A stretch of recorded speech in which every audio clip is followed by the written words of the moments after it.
Welcome back to the channel, guys. Here we are with part 2. We're going to be doing the 135i upgraded turbo installation. All we have left to do to remove these turbos are remove a few oil lines and coolant lines, and we can pull them off. So we'll cut right to it. Alright, so we got a T30 bolt holding this oil drain line right there. We got a T30 bolt holding that one. We got T30 up there, T30 there, a couple T30s here, and then these are E8s, I believe. Yeah, E8s. They hold the shields to the block, so we'll get all that out right now.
gotta get the other one too.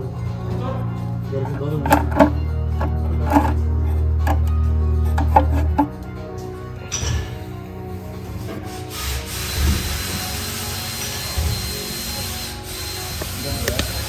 All right, so turbos are out. We're gonna go ahead and remove this line and the front line, change out those O-rings, take out our studs out. We're gonna cut our rear inlet pipe, pull it out from the top, and then we should be good. Start prepping for install. Okay guys, that's all for part 2. We got everything out. We're prepped and ready for the turbos to go back in. Just waiting for a pure turbo to send back that rear turbo so we can begin that process. So stay tuned, hopefully another day or two, and we'll finish up this short video series on the upgraded turbo installs. Later.